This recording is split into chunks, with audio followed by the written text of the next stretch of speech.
Hello, I'm Ada Hasloecher with the Divorce and Family Mediation Center, and today I want to talk about what your options are once we complete the mediation. So you have finished the mediation, all the agreements have been made now. The agreement has been drafted and you've given it your final approval after we've reviewed it with you and made sure that everything that needs to be stated has been stated to your satisfaction and is correct. And now you have two choices. What are those options now?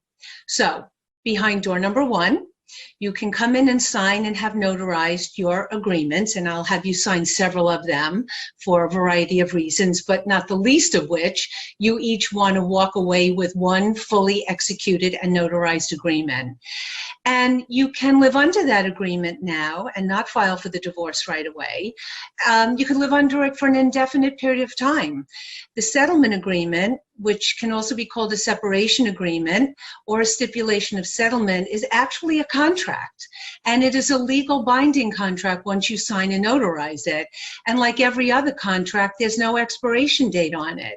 So you can live under it for some period of time, which many couples do. And the truth is, you're not going to live under it indefinitely. You're going to, at some point, be ready to do one of two things. Either you're going to reconcile, which means that you have to formally revoke that contract because you can't pretend that you didn't sign it, or we're going to go ahead and do the divorce package. But the question would be, why would we live under this agreement for a while and not file for the divorce right away? Well, there are a myriad of personal reasons that couples have to not file right away.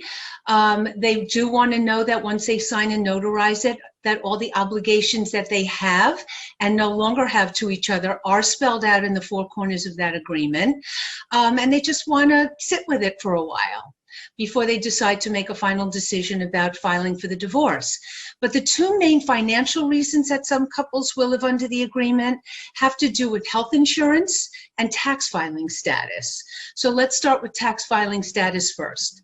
Most couples file their tax returns married filing jointly. You always have had the option to file married filing separately. While you're living under the settlement agreement, and until the judge signs off on the divorce decree, you have that option to continue to file a joint tax return. And for some of my couples, that is something that makes sense for them because maybe by filing jointly, they get a nice big fat tax refund after filing jointly.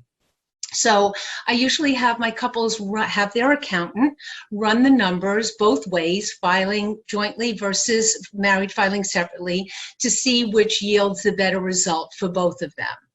The other reason, and this is a huge one, is that for the spouse who is receiving the health insurance from the other spouse, while they're living under that settlement agreement, the recipient spouse can continue to get the health insurance exactly the way they've been getting it.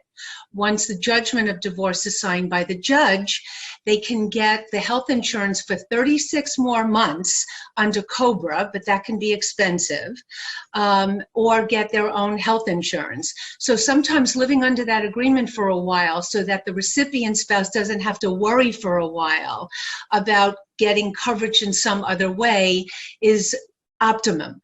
And that is something that we discuss in mediation. I'm going to explore a little bit more about this health insurance option in the next video.